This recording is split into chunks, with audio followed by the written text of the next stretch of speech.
Olá, hoje a gente vai entrar a fundo numa história de recomeço, talvez um dos recomeços mais dramáticos já registrados. Com certeza. Nossas fontes são trechos do capítulo 34 do livro de Êxodo. A gente está usando duas traduções como base, a Holman e a Nova Almeida atualizada. Uhum. E a nossa missão aqui é tentar entender como um pacto que foi, assim, literalmente quebrado em pedaços, como ele é refeito e o que isso revela, né, sobre a natureza de Deus e as leis que vêm para proteger essa segunda chance. E para a gente entender a dimensão disso tudo, acho que vale a pena lembrar o que aconteceu um pouquinho antes. Sim, o contexto é tudo. Exato. Esse capítulo não surge do nada.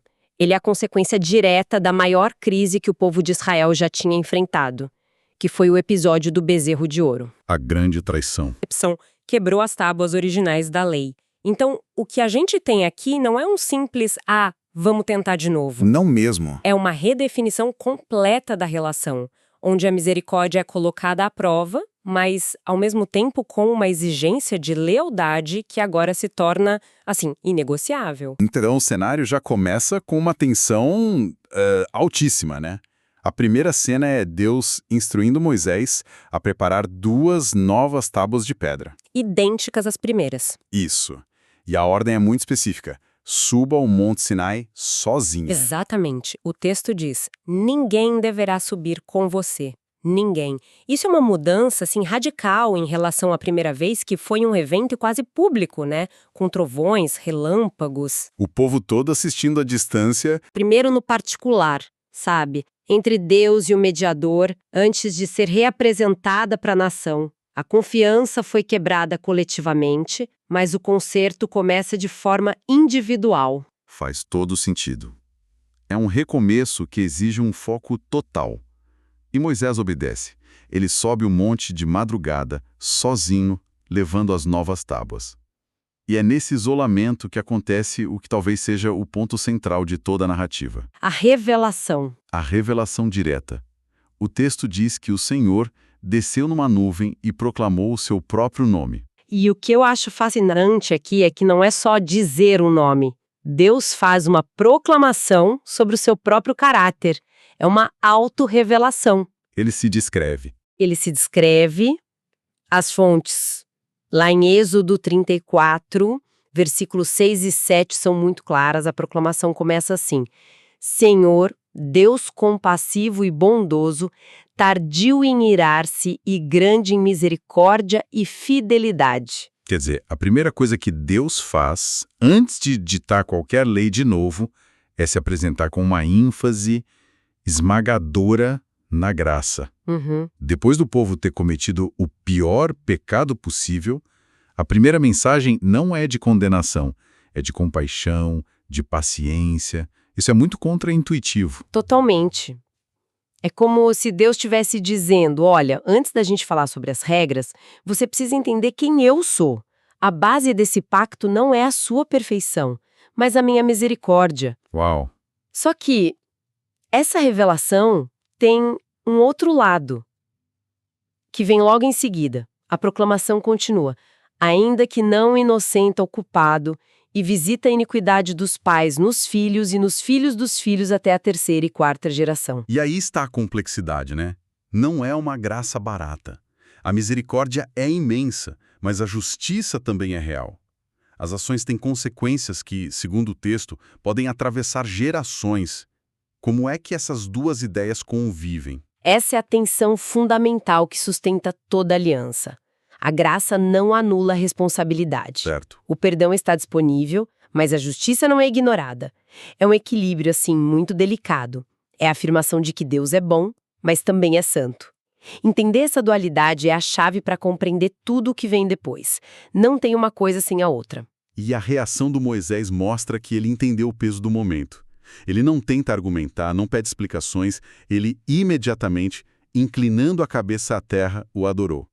A adoração vem antes de qualquer outra coisa. Exato. E a oração dele logo em seguida é a prova disso. Ele diz, Senhor, se achei favor aos teus olhos, peço que o Senhor vá em nosso meio. E ele admite, né? Pois o povo é teimoso, ele não tenta defender o povo. Ele aceita o diagnóstico. Ele aceita, mas ele apela para a misericórdia que acabou de ser proclamada. Ele está na prática pedindo que a aliança seja refeita com base nessa verdade complexa de um Deus que é, ao mesmo tempo, misericordioso e justo.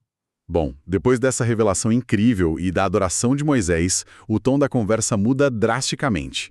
É como se a gente saísse do coração da relação e fosse direto para o contrato. Para as cláusulas, né? Exato, para as cláusulas. E a primeira instrução é uma advertência muito, muito forte. Não faça aliança com os moradores da terra. Por que começar por aí, com essa ênfase tão intensa na separação? Porque essa regra não é uma questão de pureza étnica ou social. É uma reação direta, quase visceral, ao trauma do bezerro de ouro. Ah, claro. Deus está essencialmente dizendo: da última vez que vocês se misturaram com as práticas de outras culturas, isso quase acabou com a nossa relação. Desta vez, os muros precisam ser altos porque a confiança está sendo reconstruída. Entendi. O risco não era o contato com outras pessoas, mas com outros deuses, com outras formas de adoração. O texto deixa isso muito claro, diz: porque você não deve adorar nenhum outro Deus. Pois o nome do Senhor é zeloso, sim, ele é Deus zeloso. A palavra zeloso aqui é muito forte, né? Sim, e é importante a gente entender o que ela significa nesse contexto. Não é um ciúme mesquinho humano. No hebraico, a palavra tem a ver com um ardor, uma paixão. É linguagem de um pacto de casamento. Ah, que interessante. Refere-se à proteção apaixonada de um relacionamento que exige exclusividade. Por isso as ordens que vêm em seguida são tão radicais.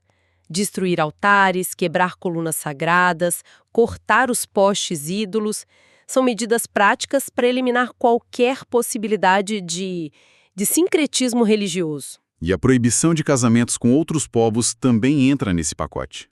O texto é explícito sobre o motivo. Essas uniões levariam à adoração de outros deuses. A preocupação é sempre a lealdade do coração. Exatamente. A aliança é, antes de tudo, uma aliança de lealdade. Todas essas proibições são como barreiras de proteção em volta desse compromisso central. E aí, depois dessa série de nãos, o foco se volta para os sims. O texto começa a listar as festas anuais que o povo deveria celebrar. À primeira vista, parece uma mudança de assunto, né? Tipo um calendário de feriados. Pois é. Mas, nesse contexto de lealdade, imagino que elas sejam mais do que só festas. A ideia é estruturar o ano todo em torno de Deus para não sobrar espaço para os festivais de outros deuses. É exatamente essa a lógica.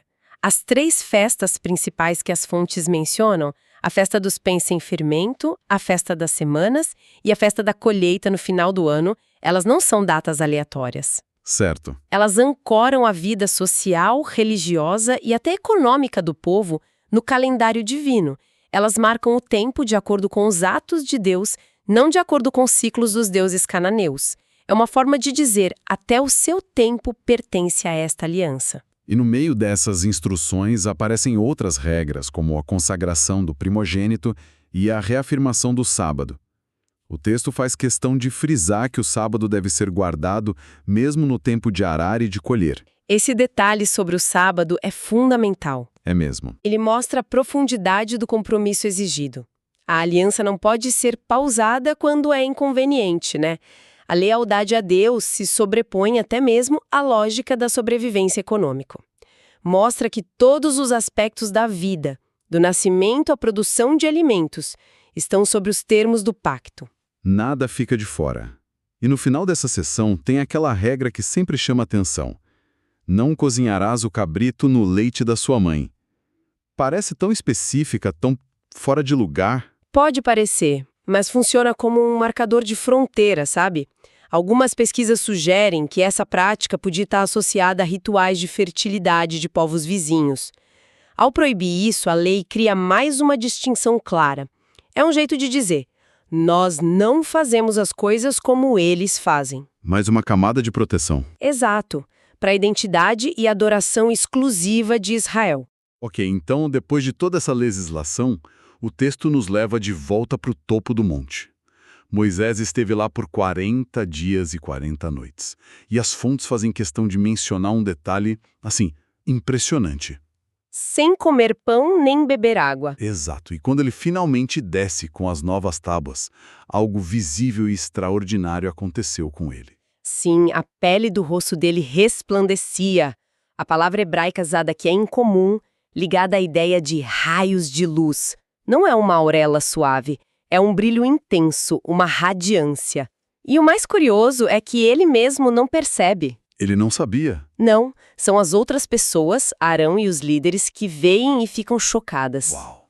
Então o brilho não é um milagre para impressionar, é um efeito colateral. Uma consequência física de ter estado na presença de Deus por tanto tempo. Exatamente. É a prova física da comunhão íntima dele. A glória de Deus, de alguma forma, ficou impregnada nele. É a confirmação visível de que ele é, de fato, o mediador dessa aliança renovada. Mas essa prova vem com um problema. O medo. O texto diz que eles ficaram com medo de chegar perto dele. A mesma glória que valida a autoridade do Moisés também cria uma barreira. O separa do povo. Exatamente. Do próprio povo que ele deve liderar. Que dinâmica complicada para um líder. É a grande ironia. A santidade é, ao mesmo tempo, atraente e terrível. A proximidade com o divino transforma. E essa transformação pode ser intimidante para quem não a experimentou. Eles veem em Moisés um reflexo de uma glória que eles mesmos não conseguiriam suportar diretamente. E isso os assusta. O que nos leva à solução encontrada: o véu. A dinâmica que se estabelece é muito interessante. Moisés falava com o povo e depois cobriu o rosto com um véu. Mas quando ele ia falar com Deus, ele tirava o véu. É como se ele estivesse gerenciando ativamente essa santidade visível. Mas isso traz uma questão super importante sobre mediação. O véu se torna um mediador da glória. Ele permite que Moisés conviva com o povo sem que a sua aparência os aterrorize. Ao mesmo tempo, o ato de remover o véu diante de Deus simboliza o acesso direto, sem barreiras, que ele possuía. O véu era para o povo, não para Deus. Exato. E como as notas da Bíblia Nova Almeida Atualizada mencionam, essa imagem do véu e do rosto brilhante se tornou muito poderosa, sendo usada séculos depois pelo apóstolo Paulo. Verdade. Sim, Paulo pega essa história e a transforma numa poderosa metáfora teológica. Ele contrasta o que ele chama de glória que se desvanecia do ministério de Moisés com uma nova forma de acesso a Deus que, segundo ele, remove o véu e permite que todos possam ser transformados. É uma releitura que mostra como essa imagem continuou a ecoar e a gerar significado por muito, muito tempo. Tá, e no final das contas, o que a gente tira disso tudo? Quando juntamos todas as peças, o que temos não é só a história da entrega de um conjunto de leis. É a história de uma relação quebrada que é restaurada de uma forma muito profunda. Sim, a lei é entregue pela segunda vez, sim, mas dessa vez ela vem embrulhada, né? Numa revelação intensa sobre misericórdia, fidelidade e o zelo protetor de Deus. Exatamente. As leis que podiam parecer arbitrárias agora fazem sentido como as salvaguardas necessárias para proteger a exclusividade desse relacionamento. É um pacto fundamentado na graça, mas que exige lealdade absoluta como resposta. E a história toda culmina nesse líder, né? No Moisés, que é tão radicalmente transformado por esse encontro que a sua própria aparência física muda, exigindo um véu para mediar essa nova e assustadora realidade para sua comunidade. No final, é uma narrativa sobre segundas chances, mas também sobre as exigências rigorosas que vêm com elas, e sobre como o encontro verdadeiro com o sagrado não é algo trivial, deixa marcas. Deixa marcas visíveis, marcas que podem inclusive criar distância. Mostra que a transformação pessoal profunda, por mais positiva que seja, nem sempre é facilmente compreendida ou aceita por quem está ao redor. As fontes descrevem o rosto de Moisés como radiante depois de estar na presença de Deus. Algo que as pessoas não conseguiam olhar diretamente. Isso me deixa com uma pulga atrás da orelha, sabe? Pensando no nosso contexto, hoje em dia. O que significa refletir algo ou alguém a que uma pessoa se dedica intensamente? Seja uma causa, uma arte, uma crença. E como as pessoas ao redor reagem quando esse reflexo se torna tão intenso que é, assim, impossível de ignorar.